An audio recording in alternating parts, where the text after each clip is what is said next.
What's up everyone, welcome to episode 9. Today we're going to play 2-5 at Parq. We're on a bit of a heater at the moment.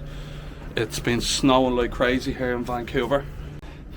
As you can see here, the view from the balcony is covered in snow everywhere.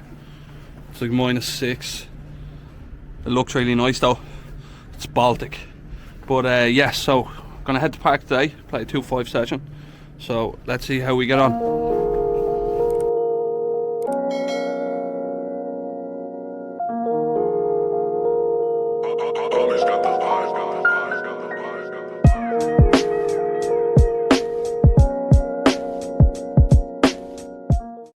Welcome back to the vlog everyone. We're going to kick things off here. It's a 2-5 session at Parq. We're in for $1,000. Falls to us in the low jack. We look down at ace-4 diamonds. Standard hand we're going to open. We raise $20. The hijack calls and the small blind calls. 3 ways to a flop. There's 65 in the middle and it comes down ace-jack 3 with 2 diamonds. So we flop top pair and a nut flush draw. Pretty good board for us here. When it's checked to us, we're going to c-bet $25 and both players call. Turn out comes to 10 of hearts. There's 145 in the middle. Small blind checks to us and we're going to check here. I don't think we can get value from much worse aces here, and we do block anyone having enough flush draw, so we're just going to play a check here. The hijack decides to go all in for his last $163. The small blind folds and we have a pretty easy decision here to call. If we are behind, we do have outs to the nuts. He can sometimes have worse flush draws, so given that we beat some of the hands he can shove, we have outs if we're behind. If he does have a better ace, there's a lot of outs to chop. River comes the 2 of spades. He turns over ace-5 of clubs and we lose. Probably the only card on the river that doesn't give us a chop. A 3 would chop, a 4 we make 2 pair, so unfortunate that he hits a non-diamond 2 to scoop the pot. So unfortunate there that he rivered the 2 to scoop us, but fortunately for us he didn't have too many chips, so it was only a small pot. So the very next hand, there's a 10 straddle on the button, folds around to us in late position and we open pocket 5s to $30.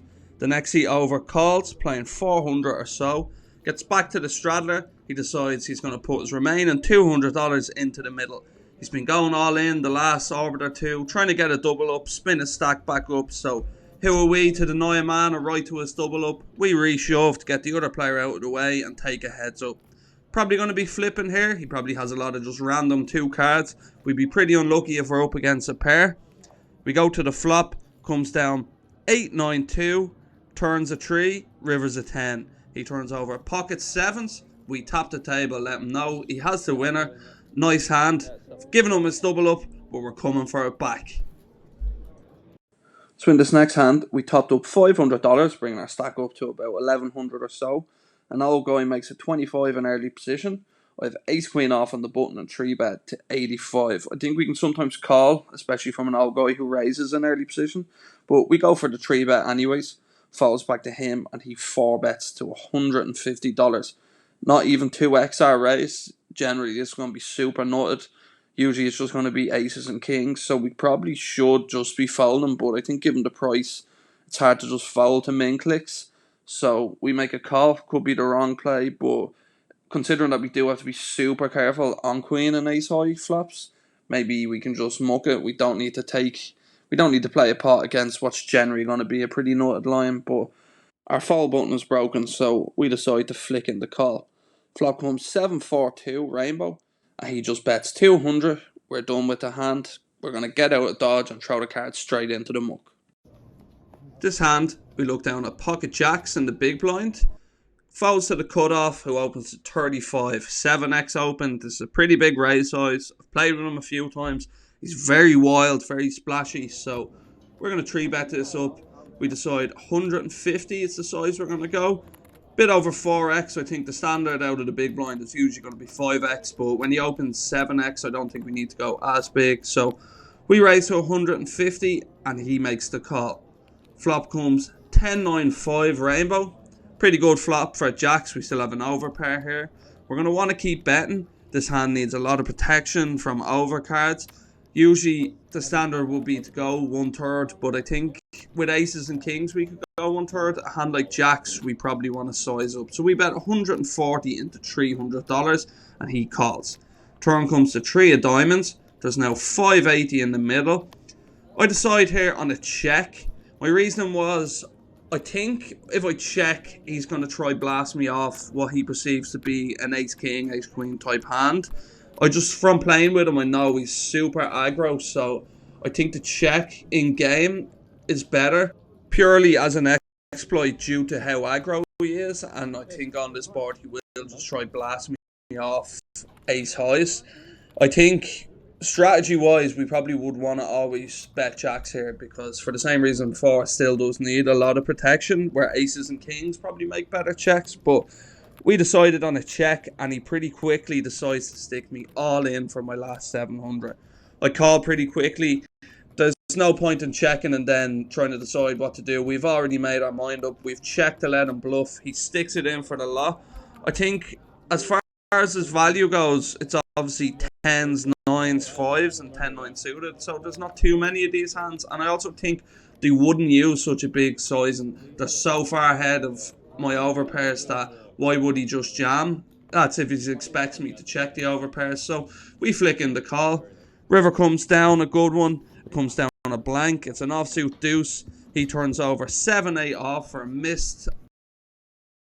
So before this hand, a couple of players just left. We're now playing 5-handed. First to act limps 5. He's also the hijack.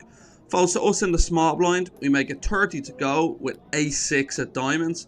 The big blind calls and the limper gets out of the way. Flop comes down king 10-2 with 2 diamonds, so we flopped enough flush draw. I think we can go 2 ways here. We can bet or we can check. Like sometimes checking enough flushes here to give us some flushes in our checking range. Big blind checks it back, and the turn comes another deuce. We decide to check again.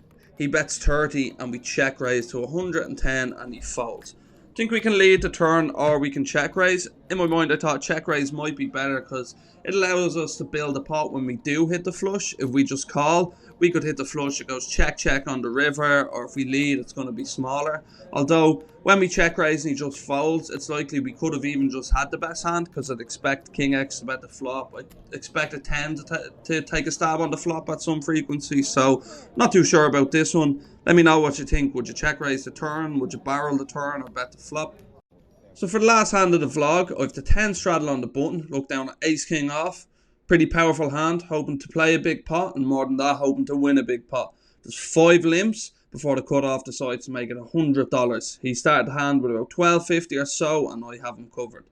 I decide that's too little to play. We're going to want a 3-bet here with ace king. It's a really strong hand. It's a lot of dead money in the middle. If we take it down pre, happy days. If we go heads up to a flop, we probably have a better hand. So we make it 300 to go and just to cut off calls. Flop comes queen 7-2 with 2 spades. So we've 2 overcards, but we also have the ace of spades. So any spade turn will give us enough flush draw. So with this combo, I think with our whole range here, we're going to want to bet. We're probably going to choose a pretty small size. I decide to bet 175 and he calls. And we drill the turn. Comes the ace of clubs, giving us top pair, top kicker. Very happy with our hand now. There's $1,007 in the middle. He checks it on over to us and I bet 275. Going to continue here with a small size, and we want to get stacks in by the river. We don't need to jam. We can just keep betting small, try keep them in the pot. So we decide 275. It's just under 1/3 pot, and he decides to jam his remaining 775. We snap call. River comes the 8 of clubs. He tells me an ace is good, so I turn over my hand. He says it's the winner, and we scoop almost a 2.5k pot. So very nice hand to finish the session on here. Always nice when you scoop a big one at the end of the day. We didn't really have too many interesting hands today. It was we were pretty card dead, bar the jacks and ace king hand, but that happens sometimes in poker. It's always nice to still have a big win when you're pretty card dead. It's bad for the blog when you don't have interesting hands, but what can you do? That's how the sessions goes. Not every session you're going to be put in the blender or put people in the blender, but happy with how this session went.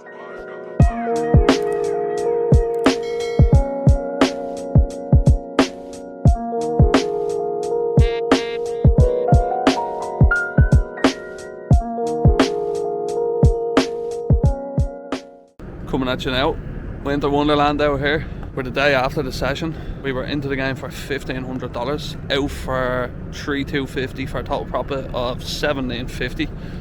Always nice when we were pretty card dead yesterday. We didn't really get that many interesting hands, I don't think, for the vlog.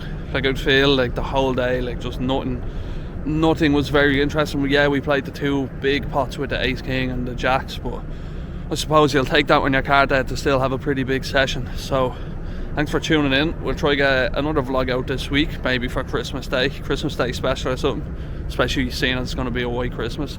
Don't know if you can see the mountains there, covered in snow. The whole place is covered in snow. But as always, thanks for tuning in. Please subscribe if you haven't, and we'll see you on the next one. Peace.